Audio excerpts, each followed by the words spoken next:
A man died, and I was sitting right there listening to the whole story, almost feeling nothing. It's not that I'm cold or I didn't care, but my mind wouldn't let me. And when I actually pondered upon the whole scenario, I came to a finding which actually opened my eyes and changed the way I look at things completely. Recently, I was sitting with a good friend of mine. He's almost 62 years old, and the conversations we have actually range from life experiences, relationships, spirituality, and everything in between. He usually comes to a tea stall in a rickshaw, and I go there as well. We sit in that rickshaw and chat for an hour or two, just sitting there talking about everything under the sun.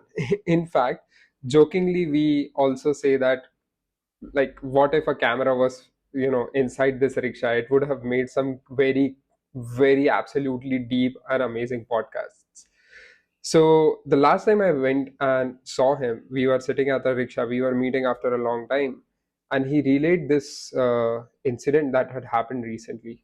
So he knew a person who was almost 40 years old.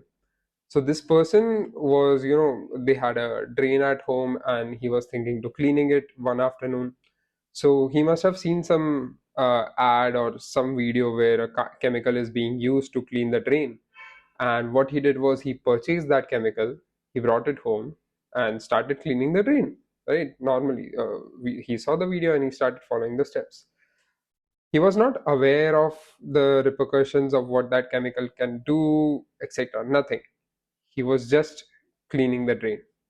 He poured the chemical into the drain and it started unclogging and everything, but it started releasing some fumes. And this guy, being unaware of what it can really do, he inhaled the fumes without any protection. Something started feeling off to him, and he went to the hospital. Within the hospital, things uh, things escalated, and he was declared dead. He has a wife and two kids. He was just 40 years old, and now gone. So my friend was highlighting the unpredictability of life, how, one moment, one fine afternoon, he was just thinking about cleaning something, and life played the role, and he just passed away, gone. Now, this is one learning for sure, that life is temporary, whatever it is. But there is something different that I personally observed within me. When my friend was actually narrating this experience completely to me, I was seeing my own emotions fluctuating. Like, at one moment, I would become emotional and I would start feeling the gravity of what my friend was sharing. And other moment, I would just become stoic, very calm, just looking at the face of my friend when he's relaying the story, not feeling completely. And then suddenly I would feel another wave of emotion rising through my chest, maybe some tears dwelling up in my eyes, but then again stop. And this happened 2 3 times, and because of this I was not able to actually feel the depth of the situation which my friend was explaining, feel the gravity of the situation which my friend was explaining. So we had a tea and I was on my way back home. While I was riding my bike, I was wondering why was I not feeling the complete gravity of the situation? Why were my emotions coming and they were just going away when I was actually there to feel them? This thing came in my mind. Every time the emotion went away or the feeling which I was just going to experience passed by, my mind put up a logic. जो होता है अच्छे के लिए होता है. Life is just like this. We are just passing by. And many different things. And what I realized was, whenever I was feeling that emotion, mind was throwing one of the logic which it had heard somewhere, which it had read somewhere. And whenever that logic was coming in, the emotion, the depth which I was feeling at that moment, it was just passing by. It was just gone. And this realization occurred to me that we never fully truly experience the life we have. We never experience the moment completely. Because the moment we are there and about to experience, the mind kicks in. It kicks in with logic, it kicks in with some explanation. And whenever it reaches a point where it can define the situation, we start losing the experience of that moment itself. This actually made me recall a story of Jiddu Krishnamurti. So, Jiddu Krishnamurti used to wait for evening to happen so that he can experience the sunset every single day.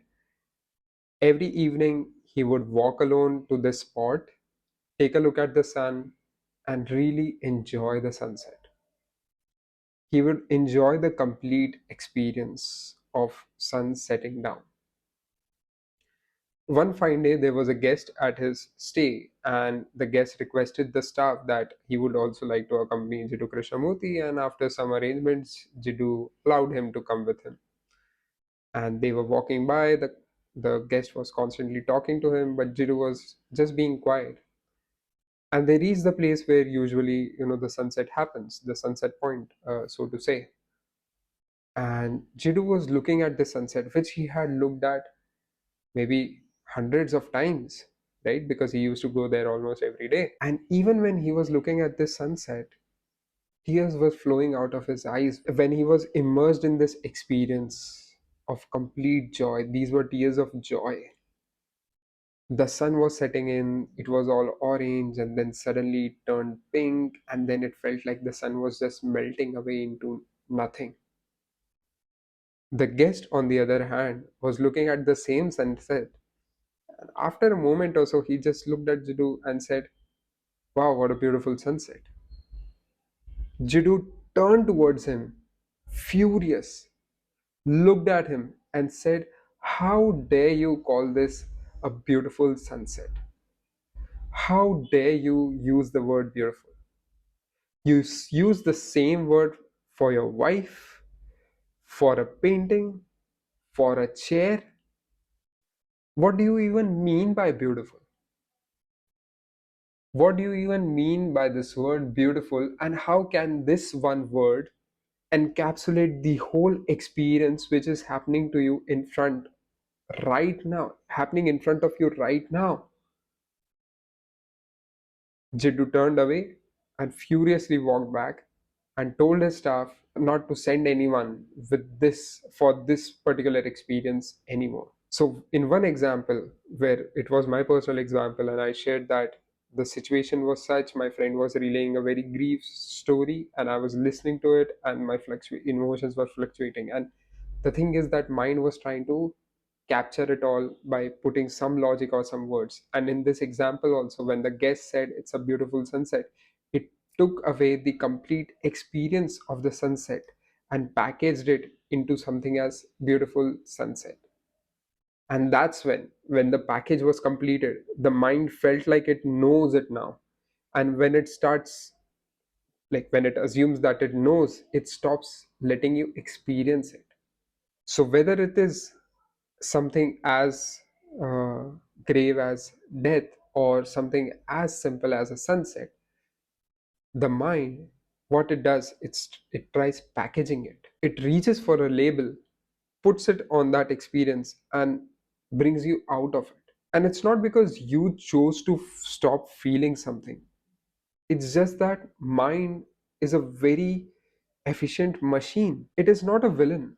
It tries to recognize the pattern, understand it, and makes you move on. But the point is that we humans are not just our minds, we are not just our bodies. If we let this run by unchecked, what we are essentially losing out is the experience of the moment itself. Like you must have experienced this too, that you're eating something, but without even realizing the taste, that the dish is just gone in front of you. That's what the mind does. It tries to encapsulate it, package it, label it, and the experience just goes away.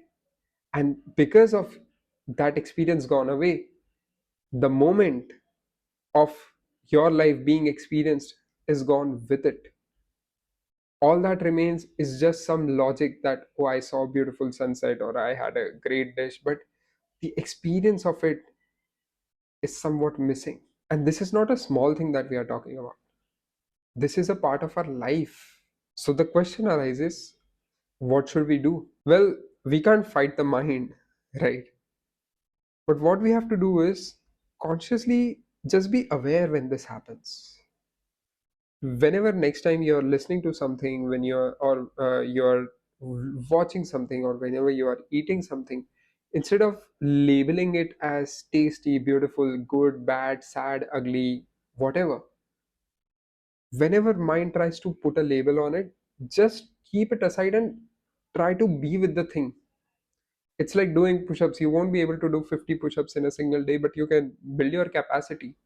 So you're being in the moment, being in that experience, maybe of microseconds as of now, but slowly we can extend it to half a second, then maybe 5 seconds, maybe 10 seconds, and maybe someday we reach a level of people like Jiddu Krishnamurti where we experience everything all the time. So whenever next time your mind tries to put a label or something, just take a step back, experience that thing for one more breath, and then let the mind come, put a label, and move on. Because remember, that's where life is, in the experience of the moment, not in the label that we put for the moment. Thank you for watching this video. And if you're interested in more insights related to mind, body, and awareness, give a subscribe. See you in the next one.